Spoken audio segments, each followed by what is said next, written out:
Allahu Akbar, Allahu Akbar, Allahu Akbar.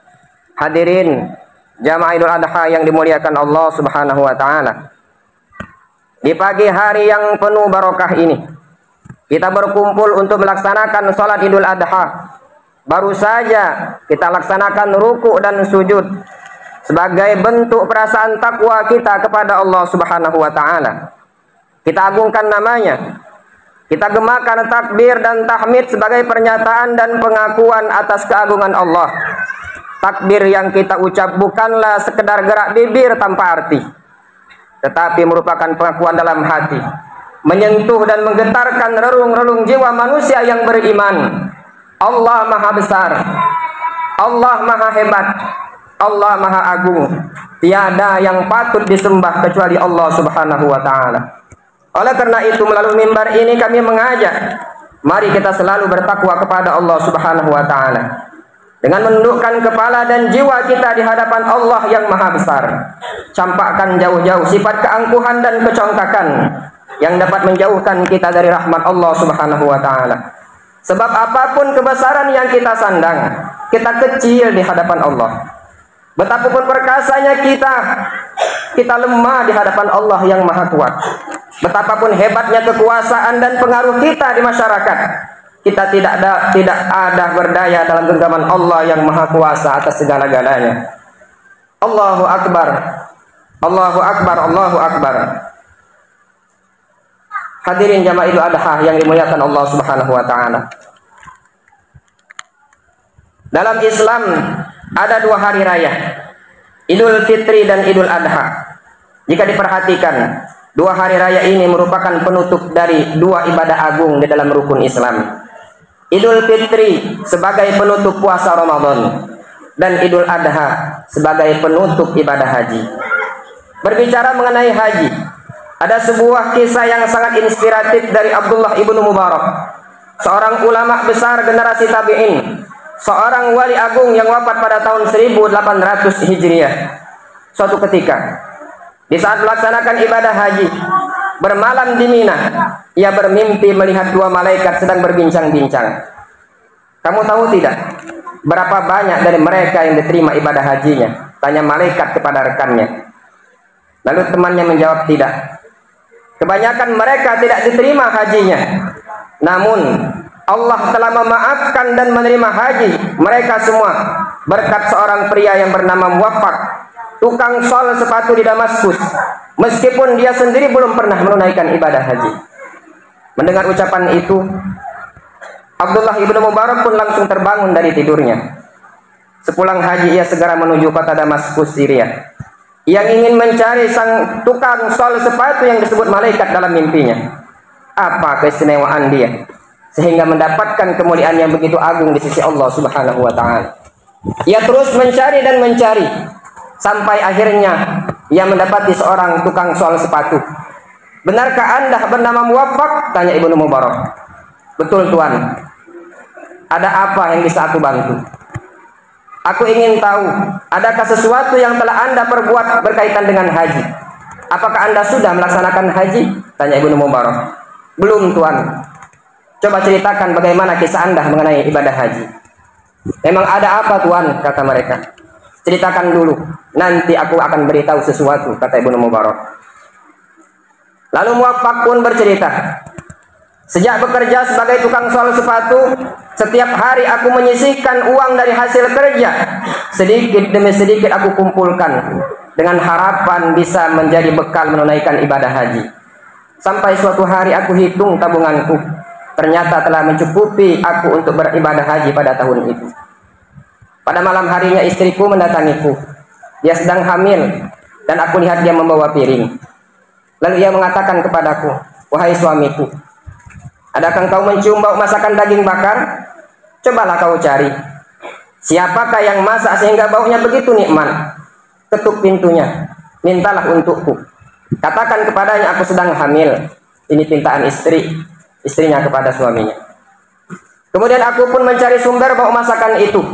Aku ketuk pintunya dan ternyata ada seorang wanita. Ia menemuiku dari balik pintu. Aku mengatakan kepadanya bahwa istriku ingin masakan yang ia masak, meskipun sedikit. Lalu perempuan itu terdiam sejenak memandang dan akhirnya dengan perlahan mengatakan, akan kuberikan untukmu, tapi dengarkan dulu ceritaku. Aku perlu menyampaikan ini padamu. Jika setelah kuceritakan kamu masih mau, akan aku berikan daging masakan itu kepadamu. Lalu dia mengatakan bagaimana ceritanya. Lalu perempuan itu bercerita, suamiku telah lama meninggal. Aku tidak memiliki penghasilan untuk nafkah anak-anakku. Hari ini sudah 1 minggu anakku tidak makan sampai hampir mati kelaparan. Lalu aku meranikan diri keluar rumah dan menemukan bangkai kambing yang telah dibuang oleh pemiliknya. Aku ambil sepotong dagingnya. Aku bawa pulang untuk kubakar dan kuberikan kepada anak-anakku agar tidak mati kelaparan. Muhammad melanjutkan ceritanya. Mendengarkan itu aku segera pulang, katanya. Betapa cerobohnya aku, betapa lalainya aku. Tetanggaku menderita kemiskinan dan kelaparan, sedangkan aku mengumpulkan harta untuk berangkat haji. Kemudian aku ambil semua uangku dan aku kembali ke rumah wanita itu. Kuserahkan seluruhnya. Aku katakan kepadanya, ini adalah uang yang Allah kirimkan untukmu. Setelah tukang sol sepatu selesai bercerita, Abdullah ibn Mubarak menyampaikan kabar kepadanya, berbahagialah kamu, berbahagialah kamu, berbahagialah kamu.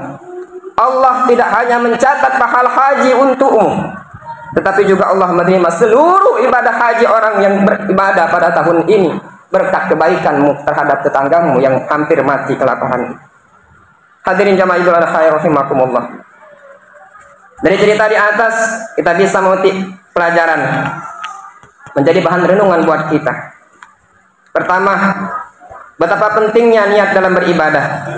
Bagaimana sabda Rasulullah SAW, innamal a'malu binniyat.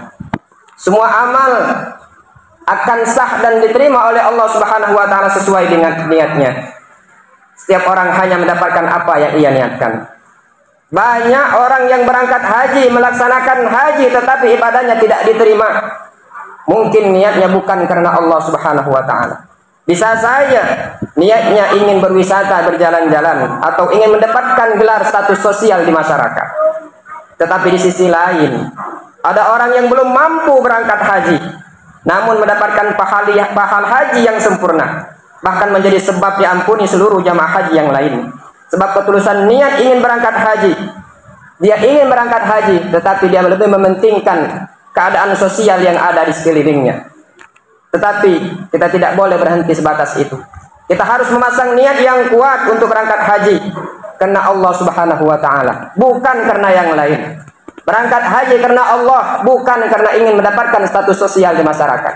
Berangkat haji bukan karena kita ingin mendapatkan gelar haji di awal nama kita. Kaum muslimin jamaah Idul Adha rahimakumullah. Kemudian yang kedua, hikmah dari cerita di atas, betapa pentingnya kepekaan sosial dan kepedulian sosial. Perhatikan orang di sekitar kita, kaum duafa, fakir miskin tetangga kita, jangan sampai ada yang kelaparan. Momen Idul Adha adalah bagian dari kepekaan sosial itu. Jangan sampai hari ini ada warga yang tidak mendapat bagian dari daging kurban. Utamakan kaum fakir miskin yang mungkin hanya mampu makan daging sekali dalam 1 tahun, atau mungkin 2 kali dalam 1 tahun. Ini yang lebih kita utamakan. Kemudian yang ketiga, hikmahnya, mengingatkan kita kepada saudara-saudara kita yang ada di Palestina.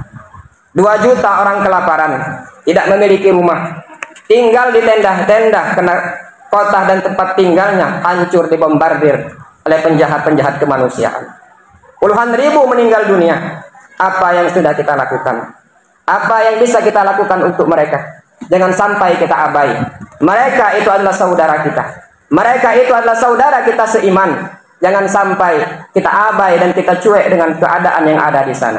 Setidaknya jika kita memiliki kelapangan rezeki, mari kita bantu dengan memberikan donasi-donasi kepada mereka. Ataupun jika kita tidak mampu, mari kita tahan diri kita. Jangan sampai kita membeli produk-produk yang mendukung penjajahan terhadap dunia Palestina. Atau mungkin kita juga tidak mampu.